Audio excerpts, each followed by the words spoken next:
College students saw a disabled woman sitting alone. They thought bullying her would be fun. They mocked her wheelchair and pushed her around. But when her military medals fell on the floor, everything changed. Within minutes, 35 Air Force vehicles surrounded the coffee shop. Justice was coming.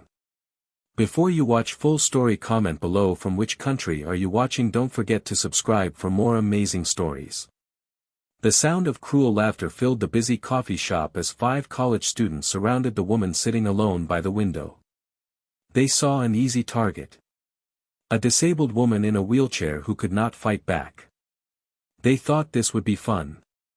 They had no idea they were about to face the full power of the United States Air Force. And they definitely did not know that the quiet woman they were mocking had flown fighter jets over enemy territory and earned the call sign Eagle in the deadliest combat missions. Before we continue with this powerful story, please take a moment to subscribe to our channel. Your support helps us share these important stories about our heroes. Sarah Mitchell sat in her usual corner spot at Joe's coffee house. She was 29 years old with short brown hair and calm blue eyes. She wore a simple gray hoodie and black pants. Her racing wheelchair was made of light silver metal that shined under the morning sun coming through the big window. The coffee shop was her favorite place in the whole town. She had been coming here every Thursday morning for the past 2 years. The smell of fresh coffee and warm pastries made her feel at home. The soft music playing in the background was peaceful. The friendly staff knew her order by heart: a large black coffee and a blueberry muffin. Sarah had her routine perfectly planned. She would arrive at 9 a.m. when the morning rush was over. She would take her corner seat by the window. She would read for 2 hours while enjoying her coffee. Then she would leave before the lunch crowd arrived. This routine gave her a sense of control in a life that had been turned upside down 3 years ago. Most people only saw the wheelchair. They did not notice the small pin on her jacket. It was an American flag with tiny wings beneath it. They did not see the faded tattoo on her right arm that showed jet wings with the word Eagle written below. And they certainly did not notice the way she sat with perfect posture, always aware of every door and window in the room. The wheelchair itself told a story that most people could not read. It was not a regular hospital wheelchair. It was a custom-made racing chair that cost over $15,000. The frame was made of aerospace-grade titanium. The wheels were specially designed for speed and control. Every part of it was carefully chosen and fitted to Sarah's specific needs. On the left side of the wheelchair, there was a small scratch that Sarah had never fixed. That scratch came from the day she first tried to live independently after leaving the military hospital. She had crashed into a doorframe because she was still learning how to control the chair. She kept the scratch as a reminder. A reminder that learning to live again takes time. A reminder that mistakes are part of healing. A reminder that scars tell stories of survival. Sarah had picked this exact seat for important reasons. She could see both doors. Her back was against a solid wall. She had a clear path to the exit if needed. These were habits from her military training. Habits that had kept her alive when she flew F-16 fighter jets at high speed over dangerous war zones. In the military, they called this tactical awareness. It meant always knowing your surroundings. Always having an escape route. Always being ready for danger even in peaceful moments. Sarah could not turn off this part of her brain. Even in a quiet coffee shop in a safe town, she was always scanning, always watching, always prepared. The other customers had no idea who sat among them. The young college student studying for exams at the next table did not know. The businessman typing on his laptop did not know. The elderly couple sharing a pastry did not know. None of them knew that the quiet woman in the wheelchair had once flown at twice the speed of sound. That she had dropped precision bombs on enemy targets. That she had engaged in aerial combat over hostile territory. That she held the record for the most combat missions in her squadron. Sarah preferred it this way. She did not want special treatment. She did not want people looking at her with pity or awkward admiration. She just wanted to be normal. To drink coffee and read books like everyone else. The coffee shop was her safe place. Here, she could drink her coffee, read her book, and feel normal for a few hours. She did not want attention. She did not want people to know about her past. She just wanted peace. Today, she was reading a book about ocean explorers. Stories of people who went to the deepest parts of the sea. She found comfort in reading about other people who explored dangerous places. People who pushed boundaries. People who risked everything for discovery. In some ways, she understood them. She had explored dangerous places too, just in the sky instead of underwater. The morning had been perfect so far. The weather outside was beautiful. The coffee was hot and strong. Her book was interesting. Everything felt right. But today, peace was about to end. At exactly 9:30 a.m., the glass door opened and 5 young men walked inside. They were all around 20 years old, wearing expensive clothes and university jackets. Their loud voices cut through the quiet morning atmosphere like knives. The energy in the coffee shop changed immediately. It was like a dark cloud had moved over the sun. The peaceful atmosphere disappeared. Conversation stopped. People looked up nervously. The comfortable feeling that had filled the room was replaced by tension. The leader was named Chad. He was tall with blonde hair styled perfectly. He wore designer sunglasses even though he was indoors. His clothes screamed money and privilege. Behind him were his friends, Ryan, who filmed everything on his phone for social media. Derek, the athlete who thought his muscles made him important. Josh, who always followed Chad like a shadow. And Kevin, whose mean laugh had been hurting people since high school. They walked into the coffee shop like they owned it. Their loud talking and crude jokes made other customers uncomfortable. A mother with 2 small children quietly got up and left. An old man reading a newspaper moved to a table farther away. A young woman working on her laptop closed it and walked out. But Sarah did not move. She kept reading her book, a story about mountain climbing. This calm reaction made Chad angry. In his world, everyone noticed him. Everyone either feared him or wanted to be him. This place is so basic, Chad announced loudly, making sure everyone heard him. Look at these people. Probably can't even afford a real coffee.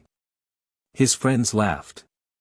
Ryan pointed his phone around the coffee shop, recording everything for his social media followers. Then Kevin spotted Sarah. His eyes focused on her wheelchair and the way she sat so still, so calm, completely ignoring their presence. "Hey guys," Kevin said, pointing directly at Sarah. "Check out the girl with the wheels." Chad turned to look. When he saw that Sarah was not paying any attention to him, something dark crossed his face. He was used to people reacting to him. This woman acting like he did not exist felt like an insult. "Hey!"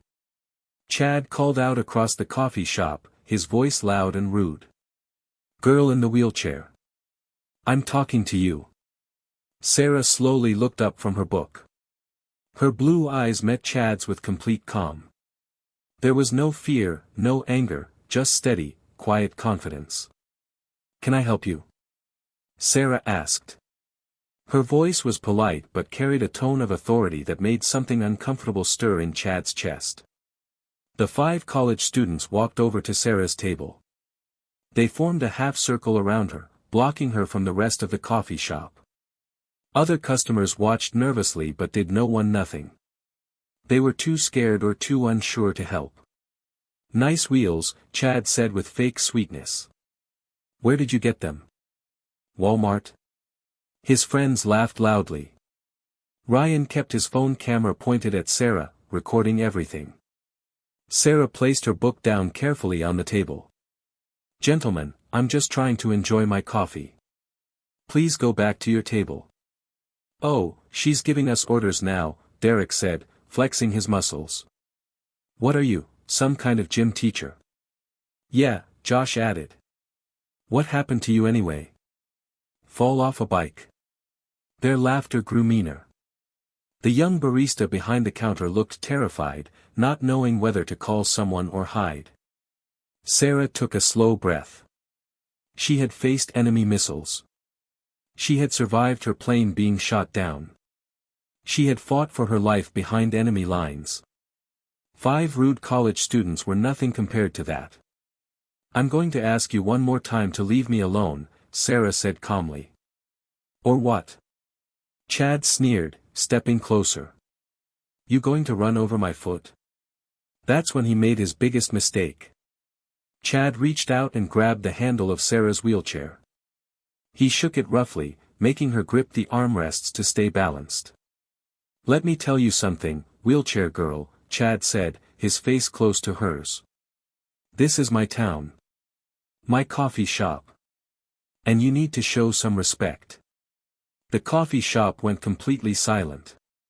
Everyone stopped moving, stopped talking, stopped breathing. Sarah's voice stayed calm, but her eyes turned ice cold.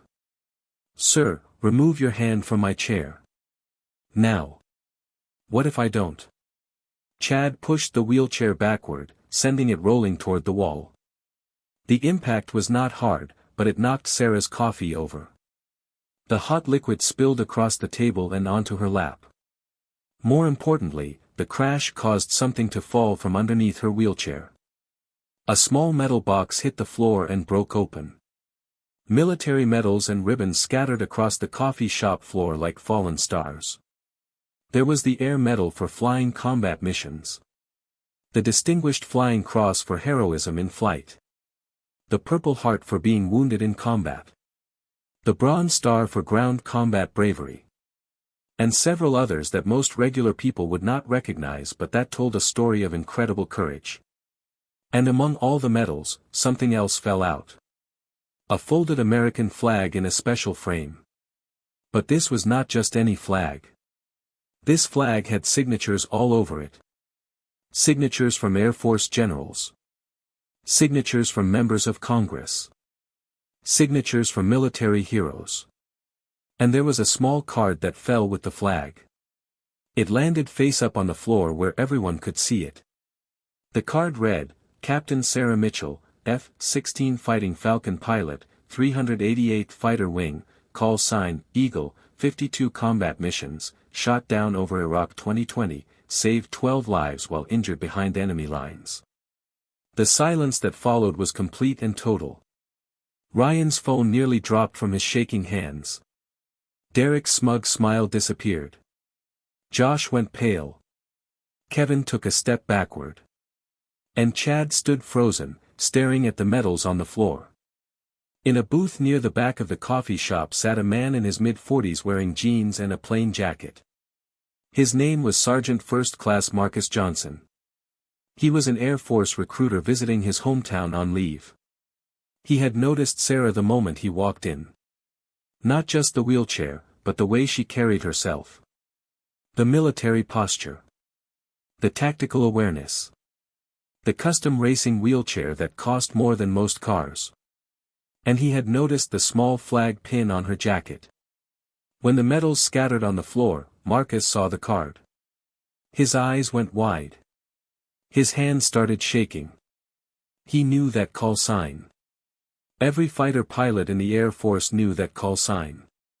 Marcus pulled out his phone and walked quickly outside. His fingers moved fast as he dialed a number he had memorized years ago. The phone rang twice before a strong voice answered. Colonel Stevens. Sir, this is Sergeant First Class Johnson. Sir, I need to report a situation involving one of your pilots. There was a pause. Explain, Sergeant. Sir, I'm at Joe's Coffee House on Main Street. There's a pilot here being harassed by college students. She's in a wheelchair, sir. They pushed her. Her medals are on the floor. Marcus took a breath. Sir, her call sign is Eagle. The silence on the other end lasted so long that Marcus thought the call had dropped. When Colonel Stevens finally spoke, his voice was like ice. Sergeant Johnson. Listen very carefully. Do not let anyone leave that coffee shop. Do not let anyone touch Captain Mitchell again. Keep everyone there. We are coming. Sir, how many should I expect? Everyone, Sergeant. The entire fighter wing. We're 20 minutes out. Back inside, Chad was starting to realize he had made a terrible mistake. He looked at the medals on the floor, at the signed flag, at the card with Sarah's information. Look, he said, his voice shaking slightly. We didn't know. We were just joking around. Sarah looked up at him. You didn't know because you didn't ask. You saw someone in a wheelchair and decided that made me less than you. That gave you permission to be cruel. But you're a pilot, Ryan stammered. How can you fly if you can't walk? I can't fly anymore, Sarah said quietly. 3 years ago, my F-16 was hit by an enemy missile during a combat mission over Iraq. I could have ejected safely over friendly territory. Instead, I stayed in my damaged aircraft to protect American soldiers on the ground who were under attack. The coffee shop was so quiet you could hear a pin drop. Sarah continued, her voice steady. I kept my plane in the air for 15 more minutes, providing cover for the soldiers below. When my plane finally went down, I was behind enemy lines. Both of my legs were crushed in the ejection. But I stayed conscious. I had to. There were other soldiers in danger. Derek looked sick. Josh was staring at the floor. Kevin's mean laugh was completely gone. I spent 7 hours on the ground behind enemy lines, Sarah said. Broken legs. Broken ribs. Broken arm. But I still coordinated rescue efforts for other pilots who were shot down. I defended wounded Iraqi children who tried to help me. I held my position until rescue arrived. The 12 soldiers I protected that day all went home to their families, Sarah continued. The children I defended lived. But I lost my legs. I lost my career as a pilot. I lost the one thing I had loved since I was a little girl. Chad looked like he was going to be sick. I could have lived quietly, Sarah said. I could have stayed home, collected my benefits, and felt sorry for myself. Instead, I chose to keep living. I work at the Veterans Hospital helping other wounded soldiers. I teach kids about aerospace engineering. I live my life with dignity. She looked each of the 5 young men in the eyes, one by one. So when you decided to mock my wheelchair, to push me, to treat me like I was nothing, you weren't just bullying a disabled woman.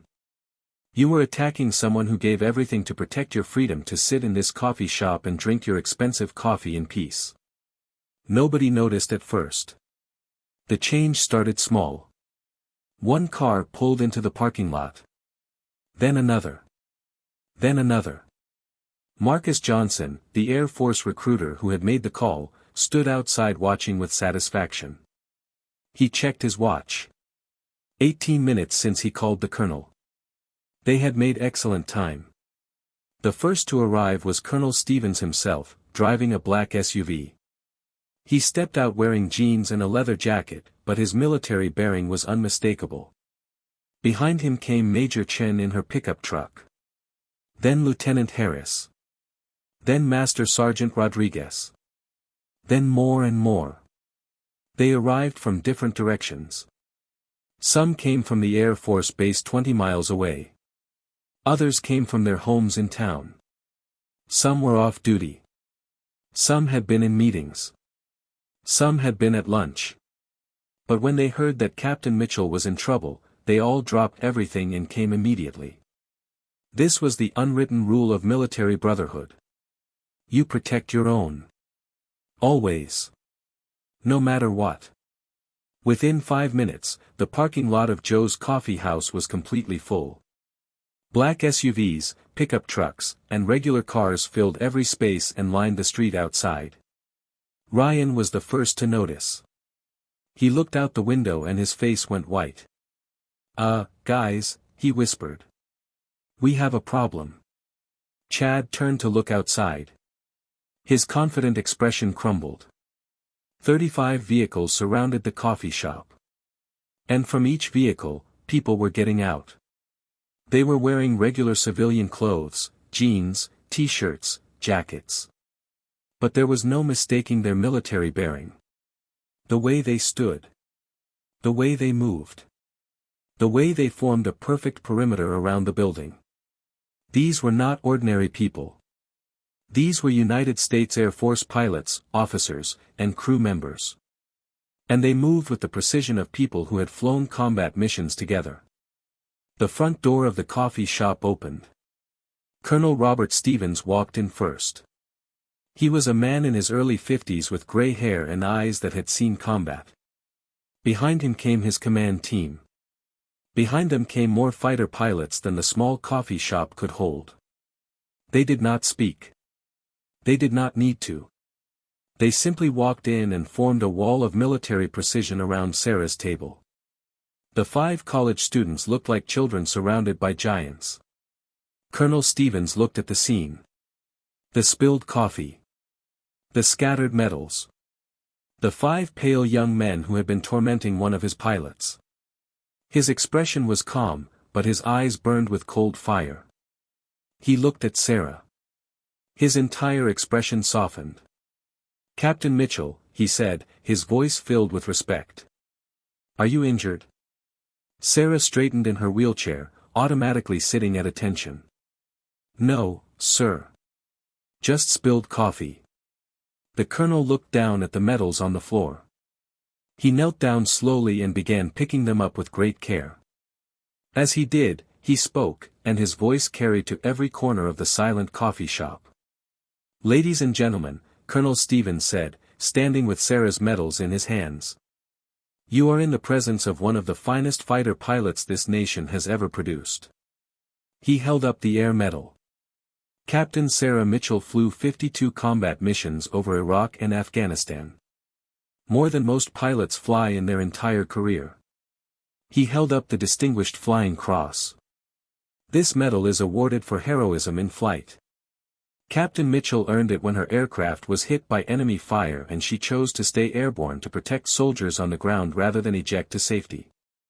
The colonel's voice grew stronger. 3 years ago, Captain Mitchell was leading a combat patrol when her F-16 was struck by a surface-to-air missile. She was flying at 500 miles per hour at 20,000 feet. The explosion tore through her aircraft's engine and hydraulics. Every person in the coffee shop was frozen, listening. Captain Mitchell had seconds to make a decision, the colonel continued. Eject and save herself, or try to keep her dying aircraft in the air long enough to protect the American soldiers below who were under heavy enemy attack. He looked at Sarah with pride in his eyes. She chose the soldiers. She kept that damaged F-16 in the air for 15 more minutes, flying with manual controls, with fire in the engine, with hydraulic fluid spraying into the cockpit. She provided cover fire that saved 12 American lives that day. A woman in the coffee shop started crying quietly. When her aircraft finally could not stay airborne any longer, Captain Mitchell ejected behind enemy lines. The ejection system malfunctioned. Both of her legs were crushed. Multiple ribs broken.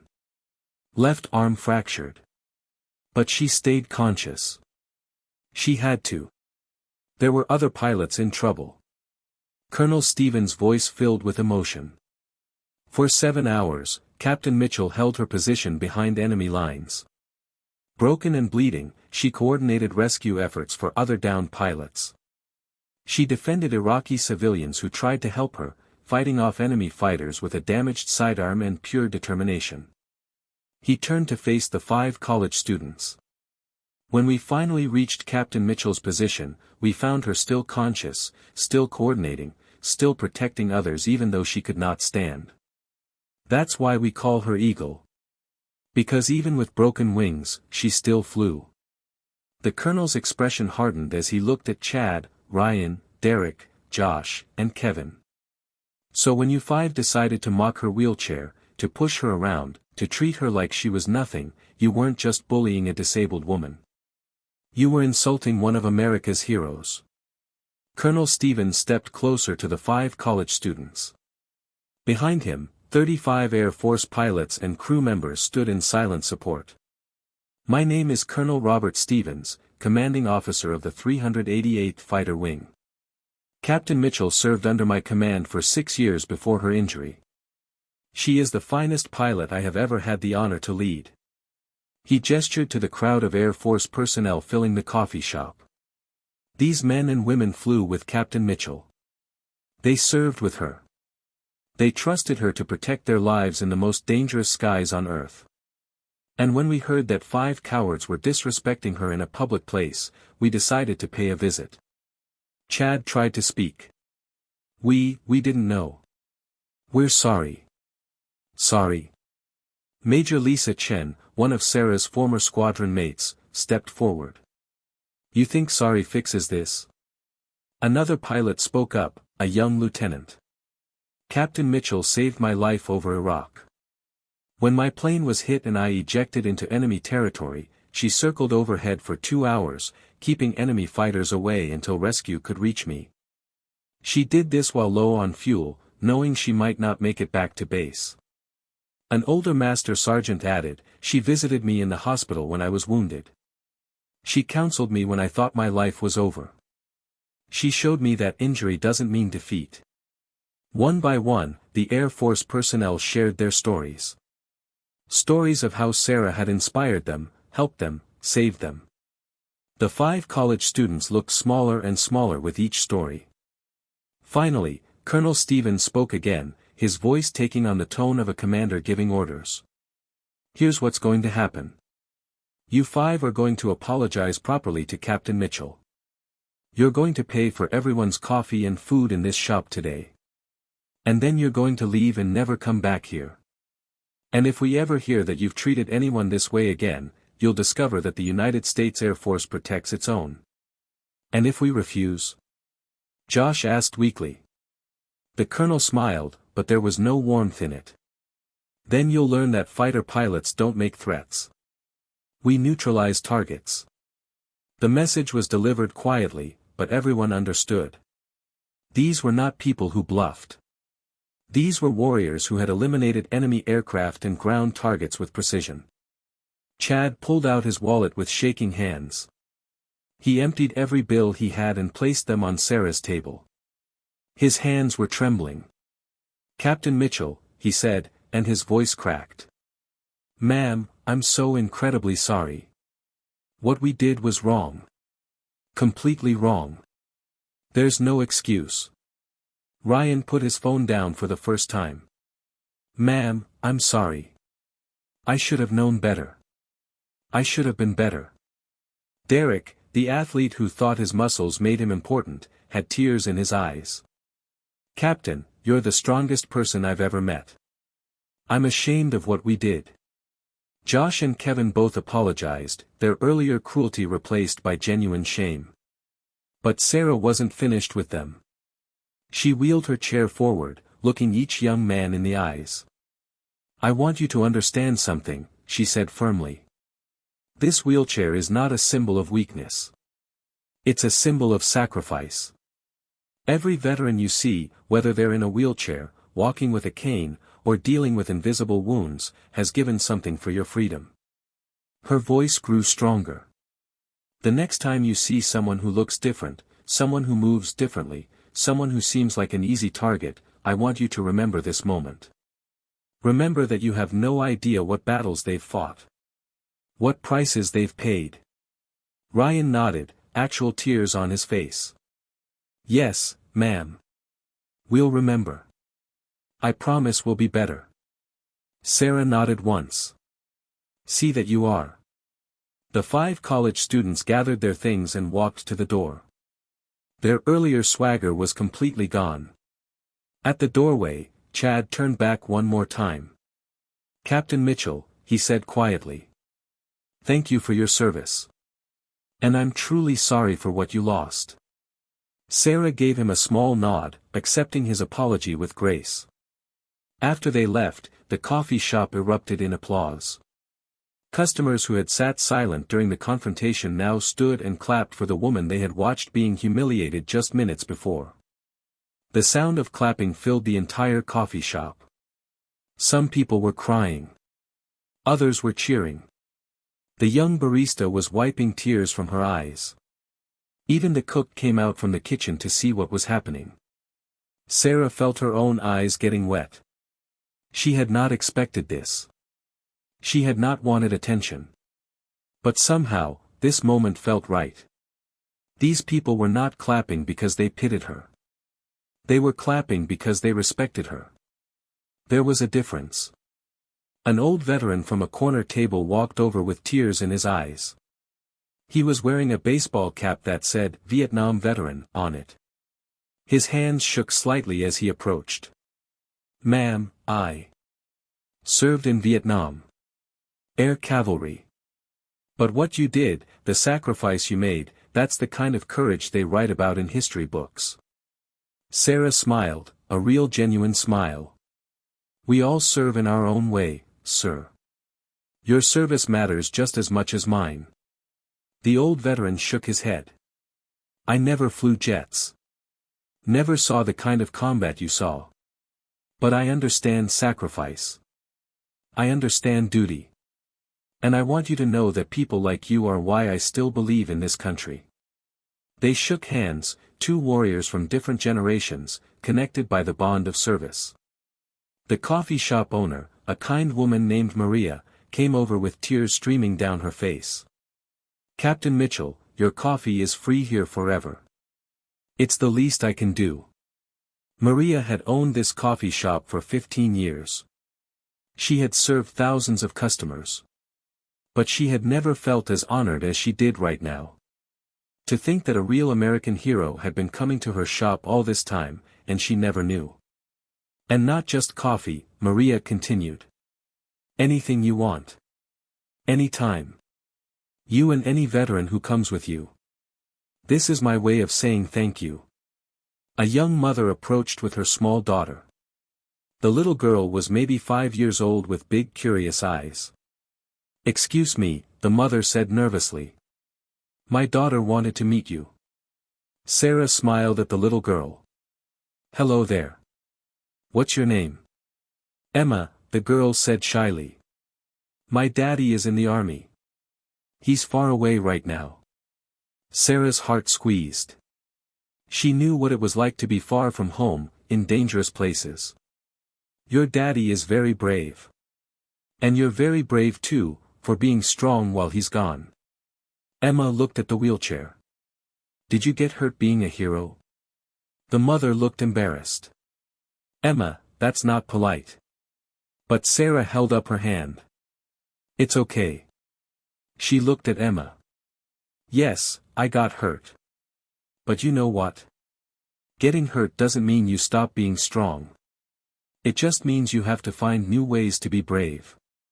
Emma thought about this for a moment, then nodded seriously.